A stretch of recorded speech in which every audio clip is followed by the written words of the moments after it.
Okay, we've learned about 1 and 2 point perspective, and now it's time to introduce 3 point perspective. Again, you're going to need a pencil, a ruler or straight edge, and a piece of paper or something to draw on. 3 point perspective is kind of the logical conclusion of our study of perspective points. Again, this is a purely hypothetical idea. Perspective is something that your eyes perceive because of the way that physics works. A perspective drawing can only kind of help you understand how perspective works, but it's not really possible to make a realistic perspective drawing without direct observation. So making one like this from imagination is only going to give you an idea of how perspective works, but it's not going to make it look realistic. As we add perspective points, we can add to the realism of a perspective drawing. So basically, what I want to introduce today is called 3 point perspective, and in order to do that, we're going to start by creating 2 vanishing points. Lastly, we want to make a 3rd vanishing point, and the 3rd vanishing point is actually going to be somewhere way off of our paper. If I zoom way out here on the document camera, you're going to see my 2 vanishing points that I put in so far right here and here. I'm going to put a 3rd vanishing point on the table. And in order to keep the paper in the same place, I'm going to tape my paper down so that it doesn't move around in respect to the 3rd vanishing point. You don't need to do this unless you do. And if you do, get some masking tape, something that's going to peel off easily. So I'm going to place my 3rd vanishing point way down here. You can't see it, but I'm about 4 or 5 inches off the paper. And the way this works is, because I have these 2 vanishing points, I'm going to draw a line between them just so you can see kind of where they are. What's going to happen is now my vertical lines, the ones that don't recede toward either vanishing point, will all recede toward this 3rd vanishing point down at the bottom. And if you want to, you can always add more vanishing points. I could add one up here at the top as well. That's about 2.5 inches beyond the top of the paper. You can't see it. So how does this work? Well, basically, let's see what a cube looks like in 3 point perspective.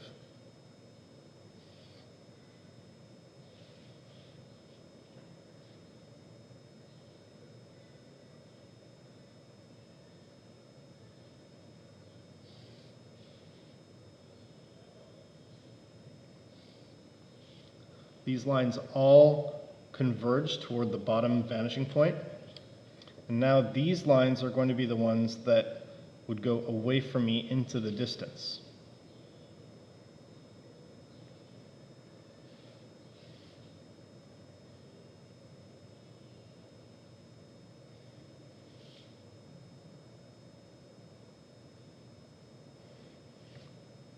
Okay, so now I have something that kind of looks like a very 3-dimensional object.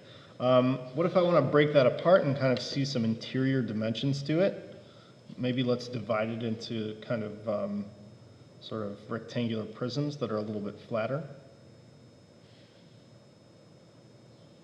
Now all I have to do is find the intersections between these points and the other so-called vertical lines.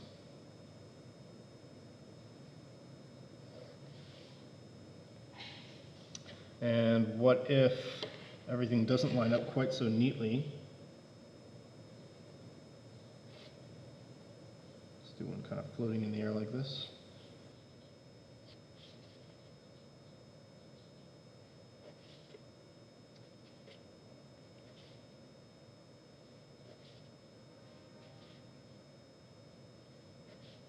So again, I've got this shape here, which now really starts to get some angles on it. I'm going to clean up some of these lines so that you can see each of these shapes more clearly. And I'm drawing them as solid objects, so we're not seeing the interior dimensions of them.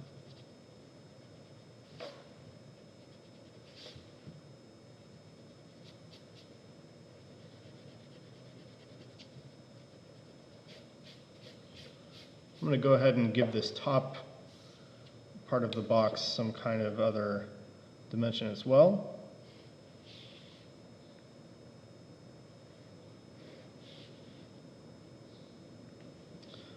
the way I know to make this next line is I just go from this intersection point and connect it to that vanishing point.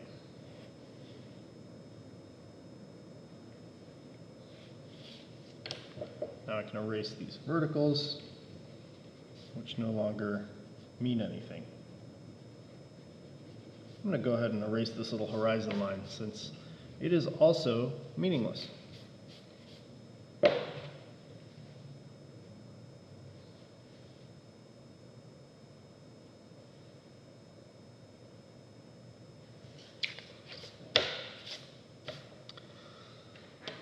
This assignment, I'm going to ask you to do something. I want you to make a 3-point perspective drawing in which at least, I would say, in which the objects are layered in front of and behind one another. So I want to see overlap between all of the objects that you draw in this assignment. And that's pretty much going to constitute the secret instruction as well. You can see the way that I'm doing this, I'm drawing the verticals first.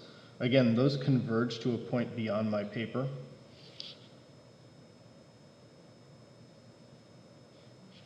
And I think that for this assignment, I would also like you to draw at least one of these as a complex polygonal solid shape. So in other words, I want to see something other than just rectangles, and I'll give you an example in a moment.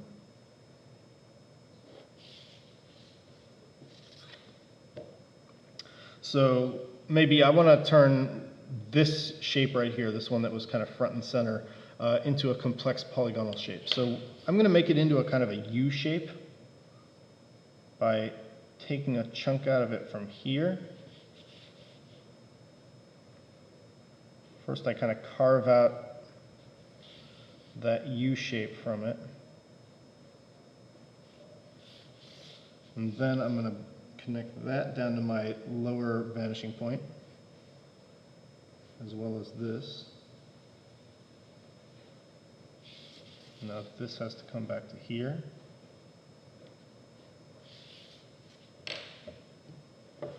And now that that's carved out, this part of this shape is visible. And I'm quickly going to outline everything so you can kind of see, oh, you know what, I missed a line here. That inside corner. I'm going to make it so that you can see everything. I'm going to ask you to make at least 2 complex polygonal shapes. So I'm going to make at least 2 complex polygonal shapes. I'm going to do that by expanding this shape into something more L-shaped.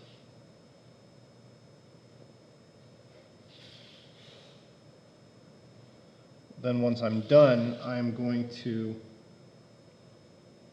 kind of darkly outline everything so that you can see exactly which shapes I am drawing.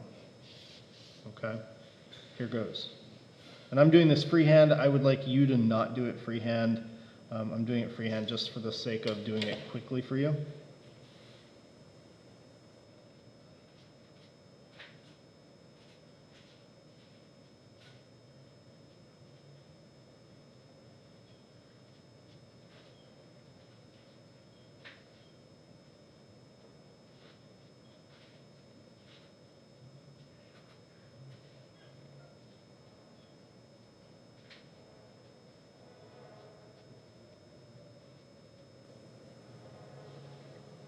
In the assignment that I give you, you wouldn't be allowed to have this little gap here because everything has to be overlapped. So I'm going to go ahead and add one more object to this to connect this object to the rest of the objects that are in front of one another.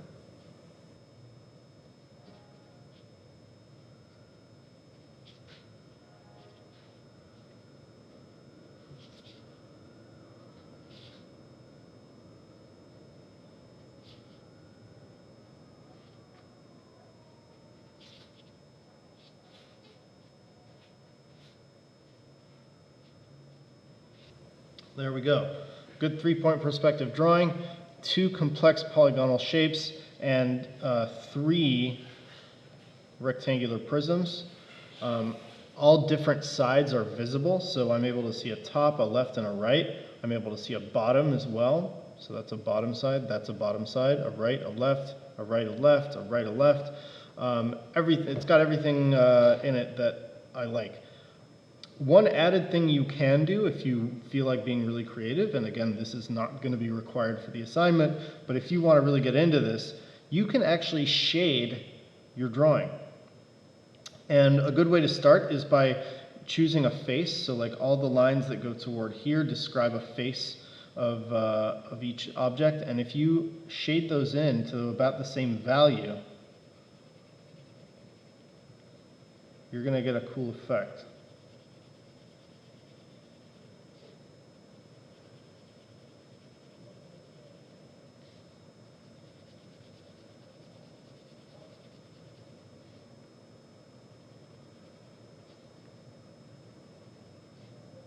What I'm going to do is, as things get farther away from me, they're also going to get lighter, so the darker ones are closer.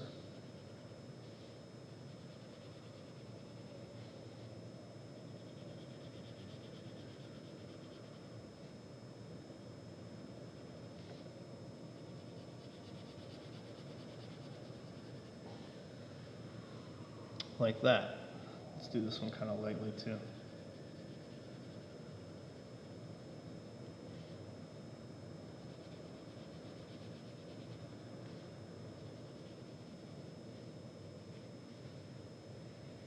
And that really helps to get the effect of three-dimensionality to your drawing. That's what I'm looking for, and I'm looking forward to seeing your completed three-point perspective drawing.